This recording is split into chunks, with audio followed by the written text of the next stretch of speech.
O'zini o'zi band qilish orqali aholining barqaror daromad manbaini yaratish mumkin. Ushbu yo'nalishda fuqarolarga berilayotgan imkoniyat va imtiyozlar o'z samarasini bermoqda. Viloyatimizda soliq mobil ilovasi orqali ro'yxatdan o'tib, o'zini o'zi band qilgan fuqarolar soni 300 ming nafardan oshdi. Mavzuni muxbirimiz davom ettiradi. O'zini o'zi band qilish mobil ilova orqali amalga oshiriladi. Shu maqsadda ro'yxatdan o'tgan fuqarolar 100 dan ortiq faoliyat turlaridan birini tanlab ish boshlashi mumkin.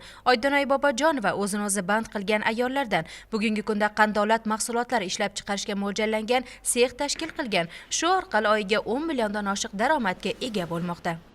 Men o'z ish faoliyatimni oldin uyda boshlaganman. 4 yil mobaynida uyda buyurtma olib ish yuritganman.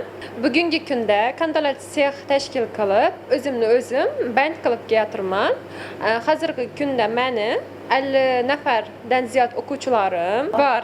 Bizda hozirgi kunda 20 xildan ortiq pirojnilar ishlab chiqariladi. Undan tashqari tortlar ham bor va o'quvchilarni o'qitamiz. Bizning oldimizdagi maqsadimiz mana shu tadbirkorlik sohasini kengaytirib, yanada xotin-qizlarni ish bilan ta'minlash, xalqimiz uchun yaxshi sifatli mahsulotlarni chiqarib berish. Oydonoy Bobojonova o'zi tanlagan yo'nalish bo'yicha istiqbolli biznes rejalar ham ishlab chiqqan. Maqsad kasb orqasidan erishilayotgan natijani yuksaltirish va ish faoliyatini yanada kengaytirish. Ayollar tadbirkorligini qo'llab-quvvatlashga yaratilgan sharoit va soliq to'lashdagi imtiyozlar ana shu loyihalarni amaliyotga tatbiq etishga turtki bo'lmoqda. E'tiborli tomoni, o'zini o'zi band qilgan 7 yillik mehnat stajiga ega bo'lgan fuqarolarga pensiya hisoblash tizimi ham joriy qilingan.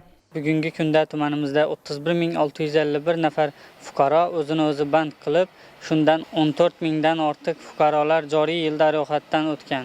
Ushbu fuqarolarimiz 1 milliard 790 million so'm miqdorida ijtimoiy soliqni to'ladilar. 112 nafar o'zini o'zi band qilgan fuqarolar 4 milliard so'mdan ortiq tovar aylanmaga ega bo'ldilar. Shundan 100 nafar 100 million so'mgacha va 3 nafari 100 million so'mdan ortiq tovar aylanmaga ega bo'lgan fuqarolar hisoblanadi.